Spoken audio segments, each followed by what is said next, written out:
नमस्ते दोस्तों, हमारे YouTube चैनल स्टोरी नेस्ट 1993 में आपका स्वागत है। यहाँ हम ब्रह्मांड के रहस्यों से लेकर विज्ञान के अद्भुत तथ्यों को सरल हिंदी भाषा में समझाते हैं। आज हम बात करेंगे स्टीफन हॉकिंग की मशहूर किताब a brief history of time, समय का संक्षिप्त इतिहास की। यह किताब ब्रह्मांड, ब्लैक होल, बिग बैंग और समय के रहस्यों के बारे में है। हॉकिंग ने इसे इतने आसान तरीके से लिखा है कि आम लोग भी इसे समझ सकें। अगर आपको अंतरिक्ष, तारे और ब्रह्मांड के राज जानने में दिलचस्पी है, तो यह किताब और हमारा चैनल आपके लिए ही है। लाइक, शेयर और सब्सक्राइब करना न भूलें। चलिए विज्ञान की इस अनोखी यात्रा में साथ चलते हैं। लेखक का परिचय और किताब का उद्देश्य। स्टीफन हॉकिंग दुनिया के सबसे प्रसिद्ध वैज्ञानिकों में से एक थे। उनका जन्म 8 जनवरी 1942 को इंग्लैंड में हुआ था, ठीक उसी दिन जब महान वैज्ञानिक गैलीलियो गैलीली की मृत्यु की 300वीं वर्षगांठ थी। यह एक संयोग था, लेकिन बाद में लोगों ने इसे विज्ञान की दुनिया के लिए एक संकेत जैसा माना। हॉकिंग बचपन से ही बहुत जिज्ञासु थे। उन्हें ब्रह्मांड के रहस्यों, तारों, ग्रहों और समय के बारे में सवाल पूछना पसंद था। लेकिन 21 साल की उम्र में उन्हें एक गंभीर बीमारी, मोटर न्यूरॉन डिजीज ALS हो गई। इस बीमारी में धीरे धीरे शरीर काम करना बंद कर देता है, लेकिन दिमाग पूरी तरह सक्रिय रहता है।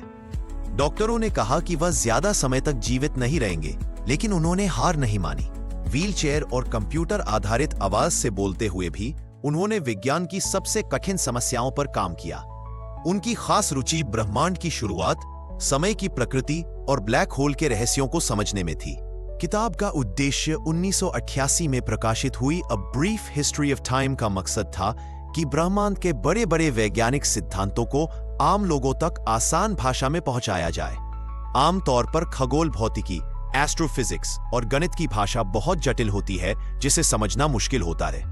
हॉकिंग ने कोशिश की कि इस किताब में big bang, black hole, space time और भविष्य में ब्रह्मांड का अंत जैसे विषय ऐसे समझाए जाए जैसे आप किसी दोस्त से बात कर रहे हों। इस किताब में उन्होंने यह सवाल उठाए: ब्रह्मांड की शुरुआत कब और कैसे हुई? समय का जन्म कब हुआ? क्या समय हमेशा एक ही दिशा में चलता है? क्या ब्रह्मांड का कोई अंत होगा? क्या भगवान ने ब्रह्मांड बनाया या यह अपने आप बना? स्टीफन हॉकिंग का मानना था कि अगर हम इन सवालों के उत्तर ढूंढ लें, तो हम भगवान के दिमाग को जानने के करीब पहुंच सकते हैं, यानी यह समझ सकते हैं कि इस सृष्टि का असली रहस्य क्या है। ब्रह्मांड का आरंभ, बिग बैंग थ्योरी।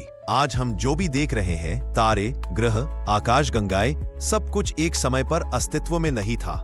वैज्ञानिकों का मानना है कि लगभग 13.8 अरब साल पहले ब्रह्मांड की शुरुआत एक बहुत छोटे, बेहद गर्म और घने बिंदु से हुई। इस घटना को बिग बैंग कहते हैं। बिग बैंग से पहले क्या था?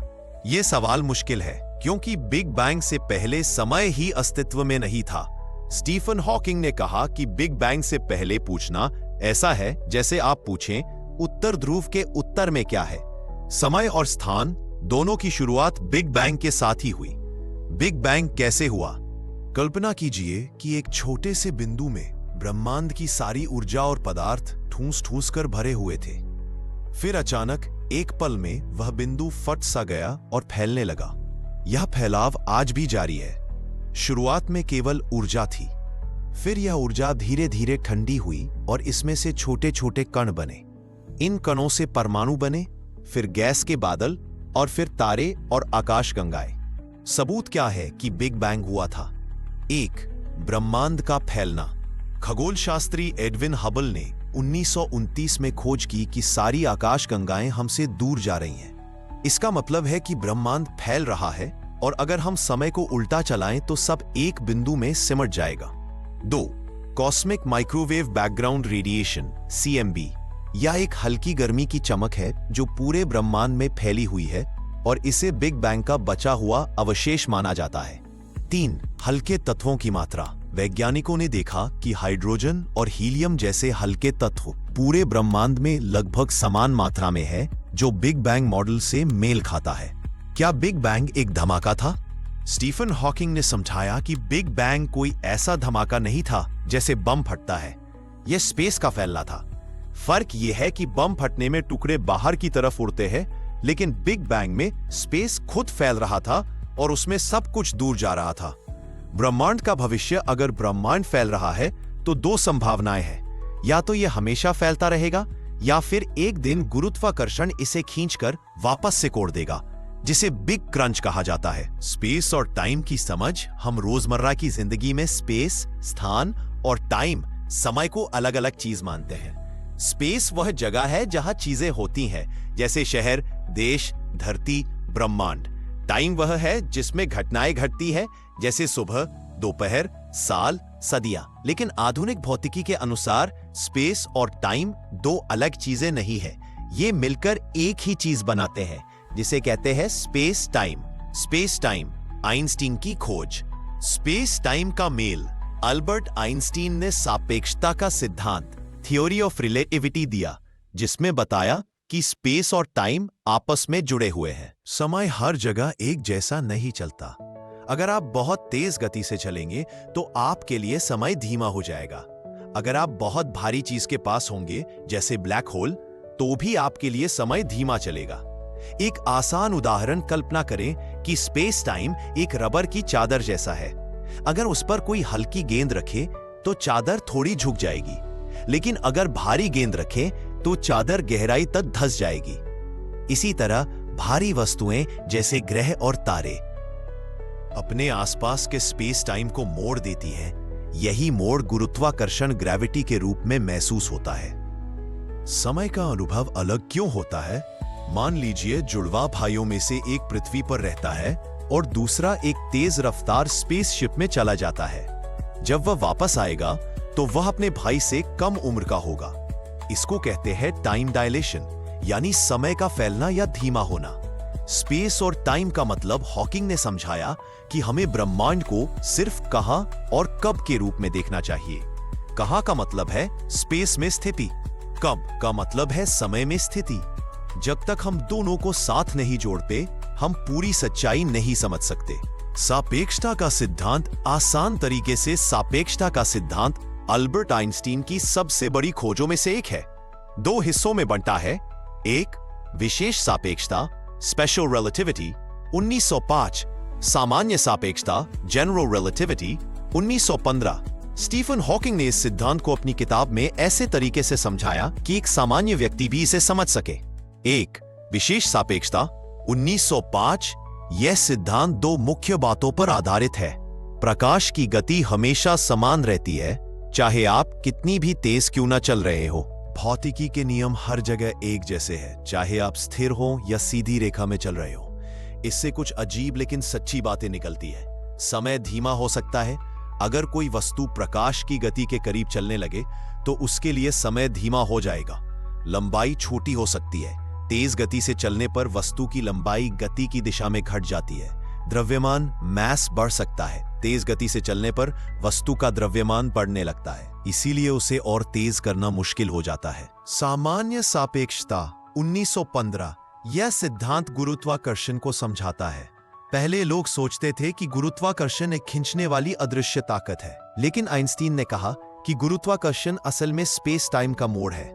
कल्पना करें, स्पेस टाइम को एक बड़ी चादर मान लीजिए। अगर इस पर सूरज जैसी भारी गेंद रखी जाए तो चादर झुक जाएगी। पास से गुजरने वाली छोटी गेंद पृथ्वी उस मोड़ के कारण घुमावदार रास्ते पर चलेगी। यही हमें गुरुत्वाकर्षण लगता है। क्यों यह सिद्धांत खास है?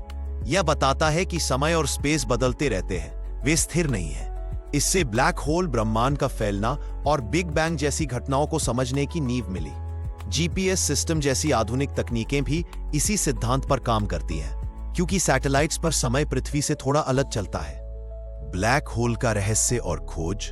ब्लैक होल अंतरिक्ष का वह क्षेत्र है जहां गुरुत्वाकर्षण इतना शक्तिशाली होता है कि वहां से रोशनी तक बाहर नहीं निकल सकती। इस वजह से इसे ब्लैक यानी पूरी तरह काला कहा जाता है। ब्लैक होल कैसे बनते हैं? सामान्य तौर पर तारे अपने जीवन के अंत में जब अपना ईंधन खत्म कर लेते हैं तो उनका संतुलन बिगड़ जाता है। अगर तारा छोटा है तो वह सफेद बौना व्हाइट ड्वार्फ या न्यूट्रॉन तारा बन जाता है। लेकिन अगर तारा बहुत बड़ा है, कम से कम हमारे सूरज से 3 गुना भारी, तो उसके अंदर का गुरुत्वाकर्षण इतना बढ़ जाता है कि वह खुद में सिमटकर ब्लैक होल बन जाता है। इवेंट होराइजन, ब्लैक होल की सीमा। ब्लैक होल के चारों ओर एक अदृश्य सीमा होती है जिसे इवेंट होराइजन कहते हैं। इसके अंदर जो भी जाता है वह कभी वापस नहीं आ सकता, यहां तक कि प्रकाश भी नहीं। बाहर के लिए उस वस्तु का अस्तित्व खत्म हो जाता है। ब्लैक होल का अंदरूनी हिस्सा, ब्लैक होल के केंद्र में एक बिंदु होता है जिसे सिंगुलैरिटी कहते हैं। यहां पर गुरुत्वाकर्षण और घनत्व अनंत हो जाते हैं। हमारे ज्ञात भौतिकी के नियम यहां काम करना बंद कर देते हैं। हॉकिंग की खोज, ब्लैक होल पूरी तरह काले नहीं है। स्टीफन हॉकिंग ने बताया कि क्वांटम मैकेनिक्स के नियमों के कारण ब्लैक होल धीरे धीरे विकिरण रेडिएशन छोड़ते हैं, जिसे आज हॉकिंग रेडिएशन कहा जाता है। इसका मतलब है कि ब्लैक होल धीरे धीरे अपना द्रव्यमान खोते हैं। अरबों साल में वे पूरी तरह वाष्पित इवेपोरेट भी हो सकते हैं। इसके अंदर जो भी जाता है वह कभी वापस नहीं आ सकता, यहां तक कि प्रकाश भी नहीं। बाहर के लिए उस वस्तु का अस्तित्व खत्म हो जाता है। ब्लैक होल का अंदरूनी हिस्सा, ब्लैक होल के केंद्र में एक बिंदु होता है जिसे सिंगुलैरिटी कहते हैं। यहां पर गुरुत्वाकर्षण और घनत्व अनंत हो जाते हैं। हमारे ज्ञात भौतिकी के नियम यहां काम करना बंद कर देते हैं। हॉकिंग की खोज, ब्लैक होल पूरी तरह काले नहीं है। स्टीफन हॉकिंग के बताया कि क्वांटम मैकेनिक्स के नियमों के कारण ब्लैक होल धीरे धीरे विकिरण रेडिएशन छोड़ते हैं, जिसे आज हॉकिंग रेडिएशन कहा जाता है। इसका मतलब है कि ब्लैक होल धीरे धीरे अपना द्रव्यमान खोते हैं। अरबों साल में वे पूरी तरह वाष्पित इवेपोरेट भी हो सकते हैं। ब्लैक होल की खोज के सबूत: 1. अंतरिक्ष में ऐसे क्षेत्र मिले जहां अदृश्य द्रव्यमान मौजूद है जो पास के तारों को खींच रहा है। 2. एक्सरे विकिरण के स्रोत जो ब्लैक होल के पास की गर्म गैस से आते हैं। 3. हाल ही में 2019 में वैज्ञानिकों ने पहली बार ब्लैक होल की छवि कैप्चर की। हॉकिंग के अनुसार महत्व, ब्लैक होल सिर्फ खगोलीय वस्तु नहीं है, बल्कि वे ब्रह्मांड के नियमों को समझने की चाबी हो सकते हैं। वे सापेक्षता और क्वांटम भौतिकी के मिलन बिंदु है। समय की दिशा, एरो ऑफ टाइम। हम सभी महसूस करते हैं कि समय हमेशा आगे की तरफ बढ़ता है। हम अतीत में हुई घटनाओं को याद कर सकते हैं, लेकिन भविष्य में क्या होगा यह निश्चित नहीं जानते। इसी को वैज्ञानिक एरो ऑफ टाइम यानी समय का तीर कहते हैं। समय क्यों एक ही दिशा में चलता है? स्टीफन हॉकिंग ने बताया कि समय की दिशा को समझने के 3 तरीके हैं। 1. Thermodynamic arrow of time. यह कहता है कि समय हमेशा उस दिशा में बढ़ता है जहां एंट्रोपी, अव्यवस्था बढ़ती है। उदाहरण, अगर आप एक गिलास में बर्फ डालते हैं तो वह पिघलकर पानी में मिल जाएगी, लेकिन पानी खुद से बर्फ में नहीं बदलेगा। ब्रह्मांड में अव्यवस्था हमेशा बढ़ती रहती है, इसीलिए समय आगे बढ़ता है। 2. कॉस्मोलॉजिकल एरो ऑफ टाइम यह ब्रह्मांड के फैलाव से जुड़ा है। बिग बैंग के समय ब्रह्मांड बहुत छोटा था, अब यह लगातार फैल रहा है। फैलते हुए ब्रह्मांड में समय आगे की ओर महसूस होता है। 3. साइकोलॉजिकल एरो ऑफ टाइम यह हमारे दिमाग से जुड़ा है। हम सिर्फ अतीत को याद रख पाते हैं, भविष्य को नहीं, इसीलिए हमें समय हमेशा आगे की ओर जाता लगता है। क्या समय उल्टा चल सकता है? भौतिकी के कुछ समीकरणों में समय आगे या पीछे दोनों दिशाओं में चल सकता है, लेकिन वास्तविक दुनिया में एंट्रोपी, अव्यवस्था के कारण समय उल्टा चलना लगभग असंभव है। हॉकिंग का निष्कर्ष, समय की दिशा ब्रह्मांड की प्रकृति से तय होती है। जब तक ब्रह्मांड फैल रहा है और अव्यवस्था बढ़ रही है, समय हमेशा आगे की ओर ही जाएगा। ब्रह्मांड का भविष्य, अंत कैसे होगा? स्टीफन हॉकिंग ने किताब में बताया कि ब्रह्मांड हमेशा एक जैसा नहीं रहेगा। जैसे इसकी शुरुआत बिग बैंग से हुई, वैसे ही इसका एक अंत भी हो सकता है। ब्रह्मांड का फैलाव, वैज्ञानिकों ने देखा कि ब्रह्मांड लगातार फैल रहा है। आकाशगंगाएं एक दूसरे से दूर जा रही हैं, लेकिन सवाल यह है कि क्या यह फैलाव हमेशा जारी रहेगा या एक दिन रुककर उल्टा होने लगेगा? 3 संभावनाएं। 1. Open universe. ओपन यूनिवर्स, हमेशा फैलना। अगर ब्रह्मांड में द्रव्यमान मास कम है और गुरुत्वाकर्षण कमजोर है तो यह हमेशा फैलता रहेगा। समय के साथ तारे बुझ जाएंगे, सब ठंडा हो जाएगा और एक हीट डेथ होगी जहां कोई ऊर्जा काम करने लायक नहीं बचेगी। 2. क्लोज्ड यूनिवर्स, सिकुड़ना और अंत। अगर ब्रह्मांड में द्रव्यमान बहुत ज्यादा है तो गुरुत्वाकर्षण इसे खींचकर वापस सिकोड़ देगा। अंत में सब कुछ एक बिंदु में सिमट जाएगा, जिसे बिग क्रंच कहते हैं। 3. Flat universe. फ्लैट यूनिवर्स संतुलन। यहां ब्रह्मांड का फैलाव धीरे धीरे कम होगा, लेकिन कभी पूरी तरह रुकेगा नहीं। ये एक सीमित लेकिन बहुत लंबे समय तक चलने वाली स्थिति होगी।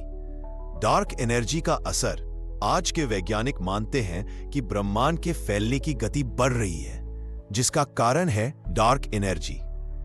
अगर ऐसा चलता रहा तो अरबों साल बाद आकाशगंगाएं इतनी दूर हो जाएंगी कि कोई नई रोशनी हमें दिखाई नहीं देगी। हॉकिंग का विचार। हॉकिंग ने कहा कि हमें ब्रह्मांड का अंत कब और कैसे होगा, इसका सटीक पता अभी नहीं है, लेकिन एक बात तय है, ब्रह्मांड बदलता रहता है और एक दिन इसकी मौजूदा अवस्था खत्म हो जाएगी। भगवान और विज्ञान। लेखक का दृष्टिकोण। स्टीफन हॉकिंग ने अपनी किताब में कई बार यह सवाल उठाया कि क्या ब्रह्मांड को भगवान ने बनाया या यह अपने आप बना। विज्ञान और आस्था। हॉकिंग खुद को नास्तिक की तरह पेश करते थे, लेकिन उन्होंने कभी सीधा सीधा यह नहीं कहा कि भगवान का अस्तित्व असंभव है। उनका मानना था विज्ञान का काम है ब्रह्मांड के कैसे, हाउ को समझाना। धर्म और आस्था ज्यादातर क्यों, व्हाई का जवाब देते हैं। क्या भगवान ने ब्रह्मांड बनाया? हॉकिंग ने कहा कि अगर हम विज्ञान के नियमों को पूरी तरह समझ लें तो हमें यह जानने के लिए भगवान की जरूरत नहीं होगी कि ब्रह्मांड कैसे बना। उदाहरण के लिए, गुरुत्वाकर्षण का नियम यह समझा सकता है कि ब्रह्मांड अपने आप क्यों शुरू हो सकता है, लेकिन उन्होंने यह भी माना कि क्यों का अंतिम जवाब शायद विज्ञान अकेला नहीं दे पाए। भगवान के दिमाग को जानना। किताब के अंत में हॉकिंग ने कहा कि अगर हम भौतिकी का एक संपूर्ण सिद्धांत, थ्योरी ऑफ एवरीथिंग खोज ले जो ब्रह्मांड के सभी नियमों को समझा दे, तो हम भगवान के दिमाग को जानने के करीब पहुंच जाएंगे। यह भगवान से उनका मतलब धार्मिक भगवान नहीं था, बल्कि ब्रह्मांड की सबसे गहरी सच्चाई थी। उनका निष्कर्ष, विज्ञान हमें ब्रह्मांड के रहस्यों को खोलने का तरीका देता है। आस्था इंसानों को एक नैतिक और भावनात्मक आधार देती है। ब्रह्मांड को समझना एक तरह से ईश्वर की रचना को पढ़ने जैसा है, चाहे आप इसे विज्ञान कहें या भगवान की योजना। निष्कर्ष और सीख। स्टीफन हॉकिंग की यह किताब हमें सिर्फ विज्ञान के सिद्धांत नहीं सिखाती, बल्कि सोचने का तरीका भी बदल देती है। इसमें ब्रह्मांड की शुरुआत से लेकर अंत तक समय, space, black hole, big bang, quantum दुनिया और भगवान के सवाल सब पर चर्चा की गई है। मुख्य बातें जो हमें समझ में आती है, ब्रह्मांड का रहस्य बहुत गहरा है। हम आज जितना जानते हैं वो पूरे सच का सिर्फ एक छोटा हिस्सा है। 2. विज्ञान सवाल पूछने की ताकत देता है। क्यों और कैसे पूछना ही खोज की शुरुआत है। 3. समय और स्पेस स्थिर नहीं रहे, वे बदलते रहते हैं और आपस में जुड़े हैं। 4. छोटी चीजें भी अजीब तरह से काम करती है। क्वांटम मैकेनिक्स हमें दिखाता है कि सूक्ष्म दुनिया हमारी रोजमर्रा की सोच से बिल्कुल अलग है। 5. ब्रह्मांड का एक दिन अंत होगा, चाहे बिग क्रंच हो या हीट डेथ, सब कुछ हमेशा के लिए नहीं है। हॉकिंग की सबसे बड़ी सीख, चाहे आपके पास कितनी भी मुश्किलें हो, जैसे उनकी बीमारी, दिमाग और जिज्ञासा से आप बहुत आगे बढ़ सकते हैं। विज्ञान सबके लिए है, ना कि सिर्फ वैज्ञानिकों के लिए। ब्रह्मांड को समझना एक रोमांचक यात्रा है और यह यात्रा कभी खत्म नहीं होती। किताब का असर।